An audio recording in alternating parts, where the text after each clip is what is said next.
Moon with systemsforselfcare.com, where I teach you to consistently take daily action so you can create the life that you want. So there are so many people out there who have started running, but then they've stopped. Maybe they were training for a race and the race was over and they stopped running. Or maybe they started training for a race, but they never got to the race. They never crossed the finish line, but they stopped running. Or maybe the pandemic, maybe you started running, but because of the pandemic, because the races were canceled and the group training programs were canceled, you just stopped running. You might be in this place where you feel frustrated with yourself and you're like, why, how do I even start again if there's no races? Or can I even trust myself to start again? Or maybe I need to go and be like super, super strict and restrictive with my plan. So what I'm going to do today, I'm going to teach you what has helped me stay consistent with solo running. I'm not going way over the top where I hate running because I've been in that place. And I'm not doing nothing because I hate that place too. So we're going to talk about being consistent with solo running. And this is going to help you feel good, not gross. This is going to help you feel good in your body, not gross in your body. This is going to help you feel good in your head and not gross and mean to yourself in your house. Just actually feel good and satisfied with yourself. So I have 11 things that help me stay consistent with solo running. So the first thing that we're going to talk about, number one, is set and teach boundaries when it comes to time, the time in your day, how you spend the time in your day. So many of us, we have a significant other, or we have roommates, or we have kids, or we have working from home, Zoom sessions, right? You have other people in your life that you have to show up for. Most of your day is spent doing things for other people, right? So there's a very small part of your day where you need to make sure you do something for yourself. And I like to pick mornings. We'll talk about that in a second. But in order to be consistent with running, you have to carve that time out for yourself. And not just that, you need to set that boundary and teach it to the other people in your life, right? So if you're like, cool, I'm going to go for a morning run, and then your kid wakes up and they're like bothering you, you have to teach your kid, hey, this is really important to me that I take this time for myself. This is not the time to come and bother me. Go bother the other parent in the house. Or, hey, you're going to need to work on some solo stuff by yourself. Or no, you cannot get out of bed. Or no, you cannot bother me, right? It's not selfish. You don't need to feel guilty about taking time for yourself. And I think especially if you can explain to the person, so it might even not even be your kid, but maybe it's your spouse, your significant other, or roommates. But if you explain it, like you have to explicitly teach these things. Hey, I'm going to take these 20 minutes or this 60 minutes for myself in the morning. It's really important that I do this because it helps me feel good. It helps me feel good in my body, and it helps me feel good about myself. And also, guess what?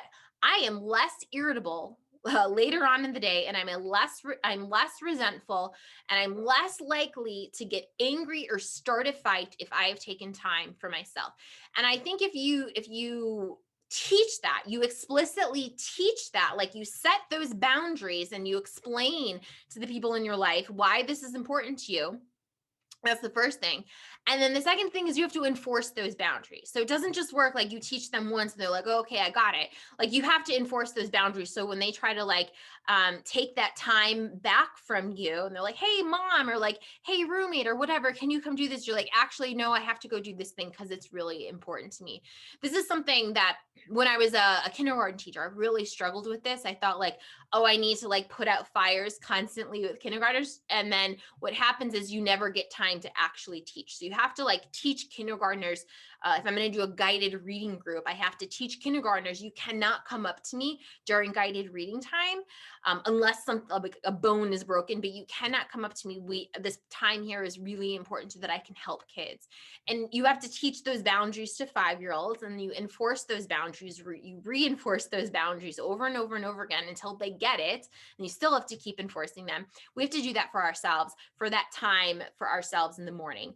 I'm going to say that this like setting time and teaching these boundaries to the people in your lives, this has helped me so much. And not only that has it helped me, but it has helped my relationship with my husband. We're less likely to get into a fight because I have gone and done something for myself. I'm not mad at myself later. Endorphins are there. I feel good about myself and I feel good about my body and I feel productive, right? I've done something for myself. Paul knows that if I go and do something for myself, we're less likely to get into a fight. I'm less likely to be pissed off, right? So he does not even bother me or like, oh, but come do this or like try to guilt me or whatever. It's like, no, he understands that I need to go do this for myself. So I set that as number one because it is so important. I don't think that a lot of us know that we have to do this. And I think especially, well, women especially and moms especially, you think that you need to give all of your time and space to your kids and your significant other. But if you take that time for yourself, it's going to help you feel good just as who you are. And it's also going to help you be a better mom. It's going to help you be a better parent because you've taken that time for yourself. And furthermore, you've modeled to your young kids and especially your young females, your daughters, like, hey, it's important to take time for yourself. They will grow up seeing you model that behavior and model that the way of talking those words. They will see that modeled for them. And without seeing those things modeled, I mean, they're never going to learn it. So it's really important to do that. So that's number one. Something that will help, that has helped me stay consistent with solo running and can help you stay consistent with solo running, is making sure that you set and teach those boundaries when it comes to how you spend your time. Number two is go first thing in the morning. This one took me a really long time to learn because I'm not naturally a morning person. I am not one of those people who jumps out of bed and is just so excited about the day. It's just not my personality. Every morning I wake up, I'm kind of like, oh man, I gotta go do stuff, right? But here's the thing that I've learned, especially when it comes to anxiety and depression and mental health. Going first thing in the morning, make sure that I actually get it done. It actually reduces my anxiety because I know that it's done first thing in the morning. And then the rest of the day, I don't have to keep thinking about, are you actually going to go do the thing? Are you going to quit again? Are you not going to show up? Right. So I get it done first thing in the morning so that it's done. I don't have to think about it. And it's not another thing on the to-do list that I haven't gotten done. It's like, no, it's done. And I feel good, right? Happy hormones. Those things are pumping through me. I feel good. It gets done first thing in the morning. The other thing too, especially when I look at this past month and all the crazy things that happen, I know if I get it done first thing, there might be something that happens. Shit might hit the fan later on in the day, but I will have gotten that movement done. I will have started my day doing something for myself. And now, if something catastrophic happens later in the day, I don't have to worry that I missed my workout. It's like, well, no, I already got it done. And now let me go put out a fire. Let me go deal with this stressful, unexpected thing that happened in life. So go first thing in the morning, even if you are not a morning person. You can become a morning person and you don't have to be like super excited, but you just go and you get it done. Number three, run for time and not distance. So this is something new that I've been doing. And I just got to say that I love it. I'm not training for a race. I'm not planning on running a race in 2021. I was looking, the Chicago Marathon is supposedly open for the fall. And I don't know if it's actually going to happen. And I'm just not going to worry about that. What I want to worry about, or what I want to think about and keep focusing on, is making sure that I'm moving my body consistently so that I can fill my cup, I can feel good in my body, I can take care of my mental and physical health. Running for time and not distance. What this does for me is it takes off the pressure, like that, oh my gosh, you have to run 3 miles. You have to get 5 miles done or 7 miles done. There have been so many times in the past where I was supposed to go for 3 miles or 5 miles or 7 miles, right? And I was supposed to get it done in the morning before the workday. And it's like, oh shoot, you woke up late. You're not going to have time to get 7 miles done. Don't even bother going today, or get it done later. And then it just wouldn't happen. And so instead of putting this pressure on myself that I have to get all of this mileage done, I just focus on doing a little bit. I focus on doing a minimum, and my minimum is 20 minutes. Definitely you just have to go out for 20 minutes, however many miles you get done, whatever, distance you get done. done during those 20 minutes is what you get done. Now, here's the great thing too, is on these days that it's been warm and sunny and wonderful here in Chicago, I've actually gone for more than 20 minutes. There's been days that I've gone for 30 minutes or 35 minutes, but my minimum is 20. I just have to go outside for 20 minutes. If I want to run more than 20 minutes during the week, that's cool. If it doesn't happen, that's cool too. I just have to go outside and run for 20 minutes. Whatever distance that ends up being is just what it is. Okay, so the next one, number 4, is the number 4 thing that has helped me stay consistent with solo running is not looking at my pace. So this is kind of what differentiates me from running coaches out there. I'm not a running coach. I'm not a running coach. I know it's weird because I have a running podcast, and there was a time that I thought I wanted to go and like get certified as a running coach. And then I was like, I just don't care about the mechanics. I don't care about pace. I don't care about being the first person. I don't care about winning. I care about just doing things consistently to take care of my mental and physical health. And so knowing that I'm just out there to take care of my mental and physical health, I'm not going to look at my pace. It's been so helpful. I've been so much more consistent, kind of the same thing with the mileage. I don't pressure myself. I don't like feel bad if I'm running slow. Maybe it was a hard day. Maybe it was an emotional day. Maybe there were family members or, that have gotten sick or, like there's so many things. There's so many highs and lows. I am not a paid runner. I'm not a professional runner. It doesn't really matter what my pace is. It doesn't matter. I'm never going to win a race. My goal is just to be out there consistently. So if I want to be out consistently, I don't even need to look at my pace. The interesting thing is that I know for myself, when I run by myself, I do kind of have a leisurely pace. I'm just kind of like running for fun, walking, whatever, right? But because I've been consistent with it, and there hasn't been this period of time where I'm not doing anything, and because I've been super consistent with lifting weights and lifting heavy weights and, doing different things, biking, going for walks, like my cardiovascular health is definitely the best it's ever been.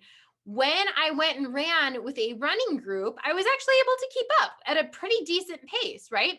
So me running consistently, I actually probably can push myself more when I'm with other people to stick with the group. There's kind of that peer pressure of got to stick with the group. But by myself, I just don't nothing care. I'm not looking at my pace. Again, I'm out there to take care of my physical and mental health, and I'm just trying to be consistent. So I'm not looking at pace, just focusing on running for 20 minutes. Okay, number 5. Something that's helped me stay consistent with solo running is playing a podcast or some music. So I don't know if you can relate, but the thoughts in my head will jump around like crazy. My monkey mind, my monkey thoughts all over the place. And I'll be running and it's like, hey, remember this thing that you said 11 years ago? How stupid was that thing, right? And I'll get in my head and I'll fall down a rabbit hole of like, what a shitty person I am. And it's like, gosh, like, is there ever a break from this? Like, is this right? And so there are times that I can direct my mind and I can, hey, we're not doing that. We're not thinking those unhelpful thoughts right now. Instead of doing that, why don't you start counting your steps? And that gives my mind something to focus on. Or why don't you start looking for the letters A through Z on the signs and license plates, the alphabet game, right? So those things work for me. But if it is just a really hard day and my thoughts are going all over the place, I'm worried about how much time I have left to run, I'm worried about whatever, I will just put on a podcast or put on Spotify so that I have something to guide my thoughts. Like, cool, instead of thinking these mean thoughts, what if you listen to some music and you start dancing while you're running? Or what if you listen to a podcast and you get engrossed in the story? This is actually, listening to a podcast is what actually helps me learn to run long distances 6 years ago. I started listening to the Serial podcast, season 1, which is the good one. I was listening to that podcast when I was training, and I actually listened to it during my first half marathon. That gave me something to focus on besides like how hard running was.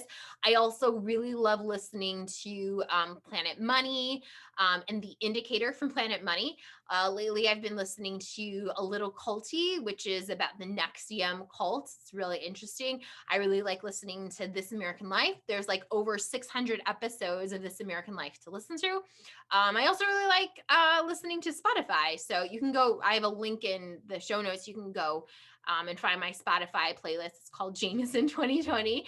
Or maybe you can listen to this podcast, the Actually You Are a Real Runner podcast. You can listen to that while you are running, but really just having something like when I notice that my thoughts are all over the place and it's really hard to keep my thoughts in line and keep my thoughts from jumping, having a podcast or having some music can help ease my thoughts and help like guide them. Cool. We're not jumping around all over the place. This is what we're going to be focusing on. Okay, so another thing that has helped me stay consistent with solo running is thinking about the pain of inaction. Okay, so if I'm like, oh, I don't really want to go running, that thought will pop up. Then I think about if you don't go, if you just stay where you are, there's inaction, you don't take the action, what's the pain you're going to feel? Ah, shit, if I don't go, I'm going to be pissed at myself later on. I'm probably going to get into a fight with Paul. I'm going to pick at something. And I'm going to be mad at myself for not going. I'm going to be like, I don't want to go right now, but I'm going to be really mad at myself later. And it's just not going to be a good day. Then I'll probably start critiquing my body. I'll look in the mirror and find something wrong with my body, right? So it's like, hey, you don't want that. So think about the pain of inaction. That's what's going to happen if you don't go. What will happen if you do go? So it's like a quick switch. What's the pain of inaction? What's the pleasure of action? Oh, right. If I go, I'm going to feel good about myself. I'm going to feel really pleased with myself. I'm going to feel satisfied with myself. I'm going to get that good, like, like you went and pushed yourself. You feel that like the cardio, you feel your heart going, you feel your, like, what is it? Like your breath. I like feeling like that. I like feeling my legs being stronger. I like feeling a little worn out. I like feeling satisfied at the end of the day. So I think about the pain of inaction, and then I quick think about what's the pleasure of action. Okay, number 7 to stay consistent with solo running is have a magical action thought. I had a piece on this a couple episodes ago. A magical action thought is a thought that gets you to take action. It really just gets you to take the first step. So if I need to get myself to go outside and go running, what is the first thing that I need to do? I need to just get outside. Jacqueline, just get outside. Just get outside and then handle it once you're there. And usually what I find that happens is once I'm outside, it's like, oh, like my body takes over my subconscious mind, and we just start going. It's like, oh, right, this really isn't as hard as you are making it out to be. You're making it out to be this big, scary thing that is just awful. And it's like, oh, right, once I got outside, it's not actually as cold as I thought it was. It's not actually as bad as I thought it was going to be. So a magical action thought is just a thought that will get you to take action, usually like the first step that you need to go and do the thing. So you can stay consistent with solo running. Number 8 is go to different neighborhoods.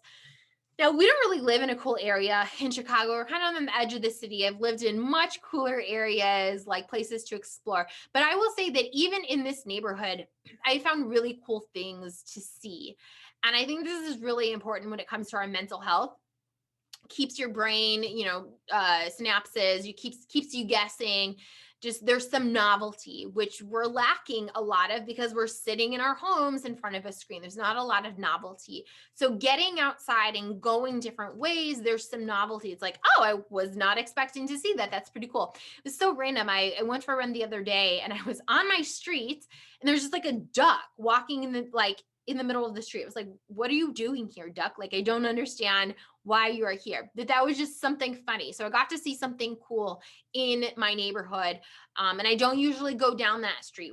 There's like one-way streets. I don't usually go on that side of the street. So I got to be in a different part of our neighborhood, or I might go to a park, which is a few blocks down, or I might start heading a different way and start heading into the city, or I might go a different way and go onto a bridge that goes over a railroad and I can see the downtown skyline.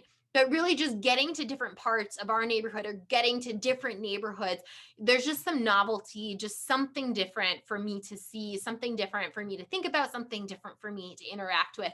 And I think the other cool thing too is like you find different things that you wouldn't see when you're in your car. Like you would again, like I said, I was going down a one-way street. I never drive that way on my car, in my car, but you see different things, or you see details on buildings or alleys or whatever it is, wherever you are. Again, we don't live in like a really cool, exciting area. So wherever you live, you probably have more exciting things going on than we do. And you get to find them. I know when I've been to my parents' house, like they live in kind of an area where everything looks exactly the same, and it was kind of like boring. But then once I started running in their neighborhood, I was like, oh wow, there's this really cool path that I found that goes through this little mini forest preserve, and there was some deer in there. Wow, that's so cool. I went to another area and I was like, Mom, did you know you have like a frisbee golf like a path with frisbee golf along here? Like I would never have known that if I was just in my car. So again, there are pretty cool things in your neighborhood. You just kind of have to explore, and running gives you that opportunity to go explore and see pretty cool things. And that is something that motivates me. Hey, I'm feeling kind of sluggish. I'm not feeling so good. If you go for a run, you're going to see something interesting, something different that you weren't expecting. Number 9, something that can help you stay consistent with solo running is give yourself the option to walk. I know we're talking about running. You're like, but wait, why would I give myself the option to walk? Here's the thing is that a lot of people, if they go out for a run and they're just not feeling it, they will throw in the towel and they will just go back home. Okay, the run's not going to happen today. I'll try to do the run another time. And that kind of perpetuates the all or nothing mindset. Either I am going all in and I'm going for a run, or I'm doing nothing and I'm sitting in front of the television on the couch. So to break the all or nothing mindset, you give yourself the option to go do something, anything. There have definitely been times that I've been out for a run. I just haven't been feeling it, especially this past month. Like, oh my gosh, like I just don't really feel all that great. There's so many things happening. So I've given myself the option to walk. Okay, cool. This run's not happening so great. Just walk. It's fine. Just walk. Oh, look, you went out for a run and you were all excited to run, and there's ice everywhere, and people didn't plow, and now there's ice and there's not salt. Okay, fine. Just walk. It's fine. But at least you are continuing on with the habit of showing up and moving your body consistently, going in the morning, being an active person. You can get to running again when things are a little bit easier, but just keeping up the habit of being an active person, that has helped me stay consistent with solo running, and it can help you stay consistent with solo running. And especially, I know it's kind of spring, so keep that in the back of your head when we get to winter 2021, 2022, of like, well, how can I just stay consistent? What's anything that I can do so I don't perpetuate that all or nothing mindset. And that's something to think about too, I guess, if you are going to travel for spring break or for summer. What is something I can do to make sure that I am staying consistent with movement, so that I don't fall into that all or nothing mindset and have to start over again. The number 10, color in the 365 habit tracker. So this has definitely helped me stay consistent with solo running. I have the 365 habit tracker. It's just like basically a little scoreboard where I can color in and prove to myself, actually, you are showing up and being consistent. There's so many times, I don't know if you can relate, that I'm like, Jacqueline, you're not doing enough. Like, oh my gosh, did you even do anything last month? And it's like, yeah, actually, I can look at my scoreboard, my 365 habit tracker, and it's like, this is how many times you went running. So stop being a jerk to yourself, because you have been showing up. And also, it's really helpful for those days that I don't want to go. It's like, but actually, you do want to be able to color in that little box. So go. Go so that you can color in that little box and you can see your success. You can see your daily actions. You can see that the compound effect is taking place, but like go so that you can color it in. So that's a helpful motivation. Number 11, things that help me stay consistent with solo running and can help you too is don't do the break the chain thing when it comes to the 365 habit tracker. So again, it is helpful. The 365 habit tracker is helpful to show you that you are doing the daily actions, but where people go wrong when they're using it is they think, oh, I have to, I have to keep the chain going. I can't break the chain. But here's the thing, there's going to be a day that you break the chain. There's going to be a day that you make a mistake, you wake up late, you listen to your monkey thoughts and you don't get out of bed. You say F it and you don't do the thing, and you're gonna miss a day on the 365 habit tracker, and then you're gonna make yourself feel bad about missing a day. Like, look, you weren't perfect. You're scum. And then you're gonna miss another day and another day because you broke the chain. Instead of thinking that it has to be perfect, just think about each day as its own day of like, cool, what daily actions do I need to do today? Oh, yesterday I made a mistake. What can I learn from that? What lessons can I learn from my losses? Okay, cool. Let me just show up today. So use the 365 habit tracker so that you can, consistently go and do daily actions and track that you're doing daily actions, but don't use the 365 habit tracker as a reason to punish yourself. Like, you're just like, it should be a tool to support you, not a tool to make you not do the thing. It's supposed to help you do the thing. So those are the 11 things that have helped me stay consistent with solo running. I hope that pick a few that are going to help you. You probably don't need to do all of them. You might find other things that are going to help you stay consistent. When you stay consistent with solo running, you stay consistent with daily activity and moving your body. It's going to help you feel good in your head. It's going to help you feel good in your body. It's going to help your mental health. It's going to help your relationships. It's going to help your physical health. And you're going to start to see like, oh, actually, I am a real runner. Oh, actually, I am an active person. Oh, actually, I am a consistent exerciser. Oh, actually, I'm no longer a yo-yo exerciser. I'm no longer that person that needs to rely on outside things. I can trust myself. I'm someone who can trust myself. So I hope that was helpful. Let me know if you have any questions. You can send me an email at coachjacqueline@jacquelinericcio.com. And I want to get you started. You can download the 365 habit tracker. Go to systemsforselfcare.com/365 habit tracker. The link is also in the show notes. Download the habit tracker so that and print it. Download it and print it, and get some colorful markers that you can color. This is going to help you show up and do the daily actions. It's going to help you feel good about what you're doing. Go to systemsforselfcare.com/365 habit tracker. Take care. I will see you in the next one. Bye.